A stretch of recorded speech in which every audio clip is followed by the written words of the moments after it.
Alright, welcome back. So what we're going to tie is a real interesting fly that I've recently learned about. It's a bird poop fly that resembles heron poop, blue heron poop specifically.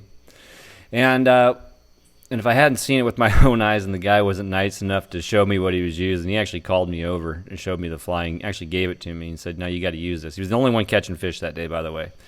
And so he caught, I guess real quick, he caught about 7 or 8 in about 45 minutes that were all between 15 and 22 inches. So it works. So what I have in the vise is a size 8 times 2 long nymph hook. This is a dry fly, but we're going to use a heavy nymph hook. And the thread I'm using is just Uni Red 6.0. So we'll get our thread going about 2 bodkin widths behind the eye.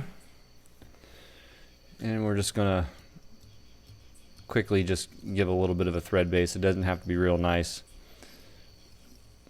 Now the number one complaint the guy had is the fly falls apart because it gets smashed so bad. And so what I'm going to do here is actually add just a little bit of brassy size gray wire to rib the fly. We're going to put this on the top. This thing is tied a little weird. There's not a lot on this fly, but if you Google it or whatever, you can find out some information on it. So I'm going to put this rib on the top. We're going to bring it back to the barb and just stop there. I'm going to clip this out of the way.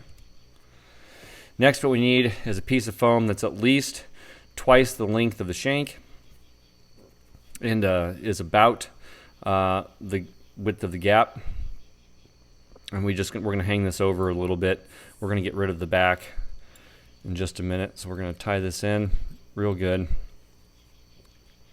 And then as it comes forward, what I want to do, just to help beef it up, is just add a little bit of super glue across the top to help support the foam, keep it from rolling on us. Just jump my thread forward a little bit, make a segment. We'll do it again. Make another segment. You want to get about 3 or 4 in here. We'll do another one coming forward. Make another segment.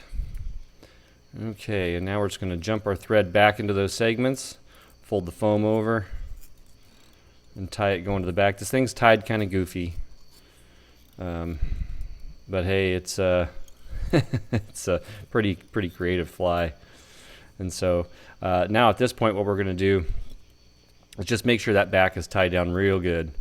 And we're going to pull this foam off. There we go. And it's going to leave these little tags usually. And that's fine. And now all we're going to do is just tie these tags down, or tie the foam down and just leave a little red tag. And that's good to go. So next, just had them here. Okay. So all we need are a couple of grizzly saddles. And you can get the webby stuff here. That's fine because the foam's going to support the fly. This is I'm going to be honest with you, it's pretty ugly. So it's not going to look real good. I don't think its intention is to look real good. I think its intention is to catch fish. And again, after what I witnessed, it sure did that. And so we're just going to tie this in the back. And we'll just tie this stem in coming forward. And we'll probably have to move it again. I know this is a really odd way to rib the fly, coming from the back with the feather and the back with the rib. But I've done it several times and we can get it to work. So we're just going to take this and open it up as it goes around. Kind of cover up that red tag. And then we're just going to take this just right over the top of the foam. Just kind of packing it all in there. You can leave a little foam exposed. That's fine. And we'll just bring it up right to this halfway point. And obviously you can see that it's starting to taper down, and that's okay. It's not going to pop for me. There we go. Okay, now we're going to get our second one and do the same. Also, you can actually make a parachute out of these. And if you want to make a parachute, probably should have told you this before, but you can make a parachute by putting your parachute in before the hackle, and you just do it right here in your middle middle section. So we're going to go ahead and just tie this in. And if you catch some fibers kind of in a funky position, you're not going to have to worry about that here on this guy.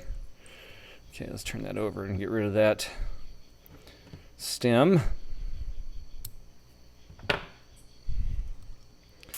And we'll come up front. Now you can use different color threads. The ones I've seen were primarily red and pink, but I did see one with using like a fluorescent green kind of as a hot spot, and then the one the guy gave me was actually using black. Oh, I got too much right there. Space that out a little bit better as we come forward.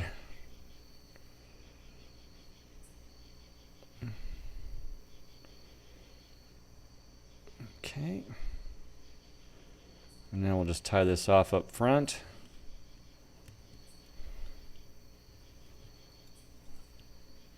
Just continuously work back those barbs.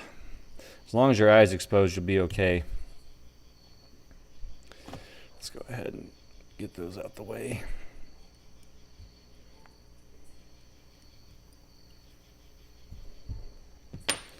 Okay, cool.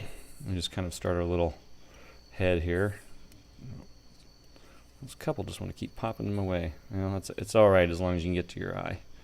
Let's see if I can trim that out just to make it look good for the video, but I've tied a bunch others that are nowhere near this neat. And the one he gave me was not very neat either. So, all right, next we're going to go ahead and rib this fly.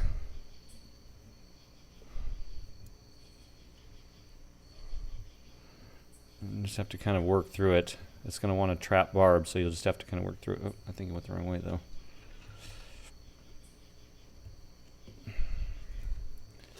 We'll tie in the same direction. There we go. Just make sure you open up your turns a little bit on your wire. So we're just kind of randomly trapping it down. At the back is where the fly failed. So I just wanted to make sure I get some extra beef in the back.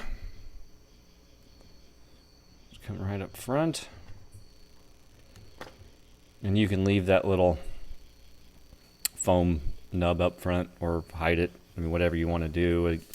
Again, this is just a real interesting pattern that a local guy came up with. I believe he's part of the Missouri Trout Fishermen Association, or was. I'm not sure if the gentleman's still alive or not, and I apologize. I should have remembered his name. But it's a big seller down at our local fly shops down here in southern Missouri. And so they kind of use this for a hopper dropper type rig fairly often. And but after what I witnessed, this fly works just fine by itself. And now the way this guy fished it, I'll just tell you real quick. He likes to use a double-handed spay rod, which is kind of interesting for these parts. But he said he also puts it on like an 8-weight and will fish it. And then, so he'll let it float down just like a dry fly, and on the way back, he'll start to strip it back like a streamer. And he caught fish both ways when I was just only about 50 yards from him before he called me over and felt bad that I wasn't catching anything. And quite frankly, neither was anybody else. So everybody had kind of started leaving the water, and he was like, hey, check this out. And sure enough, matter of fact, I'll even hold it up. This is the one he was actually using. And I mean, it just got mangled. And you can see that, I mean, you kind of see, but that stem just came all the way down off the back. And so that's why I decided to reinforce it with a little bit of wire. With the foam, it shouldn't make any difference at all, because again, it's just bird poop. If you liked the video, always appreciate a thumbs up, like, subscribe, and share. And come check us out over at Fly Vault. Become a member and take advantage of some of the digital tools we're bringing forth. We have more that we're planning to do. So it only costs you a couple bucks a month for now. Prices will be going up soon, so make sure you take advantage of the lifetime cost, or the lifetime membership of $2 a month or $20 a year while it's still available. And as always, everybody, happy tying, take care, and I'll see you next time.